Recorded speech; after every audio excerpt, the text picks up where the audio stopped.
നമ്മുടെ ഹൈറ്റിനനുസരിച്ചുള്ള വെയിറ്റ് തന്നെയാണ് നമുക്കുള്ളത്. അതുപോലെ നമ്മുടെ ബോഡിയുടെ BMI എങ്ങനെയാണ് കാൽക്കുലേറ്റ് ചെയ്യുന്നത്, ഇനി BMIയുടെ കൂടെ നമ്മുടെ വേസ്റ്റ് സർക്കംഫറൻസും കൂടി എന്തിനാണ് മെഷർ ചെയ്യുന്നതെന്നൊക്കെ നമുക്ക് ഈ വീഡിയോയിലൂടെ നോക്കാം.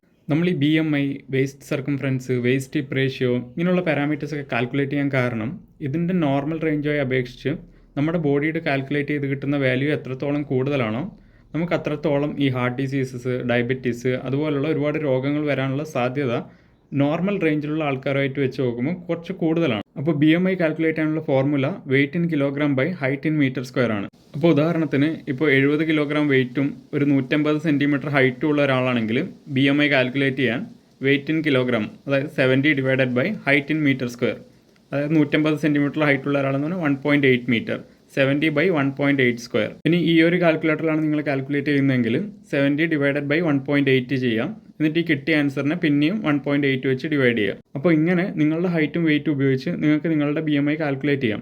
ഇനി ഏഷ്യൻസിന് BMIൻ്റെ നോർമൽ റേഞ്ച് നോക്കിയാൽ അത് 18.5 മുതൽ 22.9 വരെയാണ്.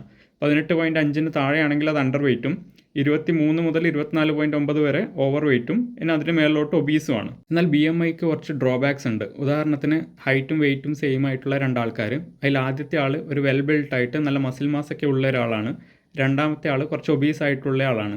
എന്നാൽ ഇവരുടെ രണ്ടുപേരുടെയും BMI സെയിം ആണെങ്കിലും യഥാർത്ഥത്തിൽ അവർക്ക് ഡിസീസസ് വരാനുള്ള റിസ്ക് വേറെ വേറെയാണ്.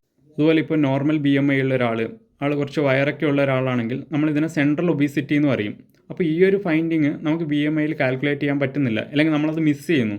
അപ്പോൾ ഈ ഒരു ഡ്രോബാക്ക് കവർ ചെയ്യാൻ വേണ്ടിയിട്ടാണ് നമ്മൾ ഈ വേസ്റ്റ് ഹിപ്പ് റേഷ്യോ അതുപോലെ വേസ്റ്റ് സർക്കംഫറൻസ് പോലുള്ള പാരാമീറ്റേഴ്സ് ഇൻട്രൊഡ്യൂസ് ചെയ്തത്. ഇനി വേസ്റ്റ് സർക്കംഫറൻസ് കണ്ടുപിടിക്കാൻ നിങ്ങൾക്ക് ഈ കാണുന്നത് പോലെ ഏകദേശം നമ്മുടെ പൊക്കളിൻ്റെ തൊട്ട് മുകളിലായിട്ട് ഒരു മെഷറിംഗ് ടേപ്പ് ഉപയോഗിച്ച് കണ്ടുപിടിക്കാവുന്നതാണ്. അപ്പോൾ ഏഷ്യൻസിന് വേസ്റ്റ് സർക്കംഫറൻസ് ആണുങ്ങൾക്കാണെങ്കിൽ 90 സെൻറ്റിമീറ്ററിന് താഴെയും സ്ത്രീകൾക്കാണെങ്കിൽ 80 സെൻറ്റിമീറ്ററിന് താഴെയാണെങ്കിൽ നമ്മൾ ലോ റിസ്ക് ആണ്. ഇനി വേസ്റ്റ് ഹിപ്പ് റേഷ്യോ നോക്കാൻ ഇതിൻ്റെ കൂടെ നിങ്ങൾ ഈ കാണുന്ന പോലെ അരക്കെട്ടിൻ്റെ ലെവലിൽ ഒരു മെഷറിംഗ് ടേപ്പ് ഉപയോഗിച്ചിട്ട് ഹിപ്പ് സർക്കംഫറൻസും കൂടി കണ്ടുപിടിക്കാം.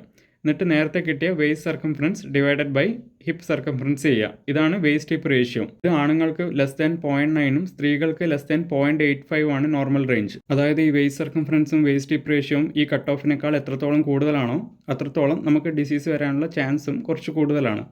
അപ്പോൾ ഈ ഒരു അറിവ് നിങ്ങൾക്ക് ഉപകാരപ്പെടുകയാണെങ്കിൽ വീഡിയോ ലൈക്ക് ചെയ്യുക, ഷെയർ ചെയ്യുക, അതുപോലെ കൂടുതൽ അറിവിനായി ഫോളോ ചെയ്യുക.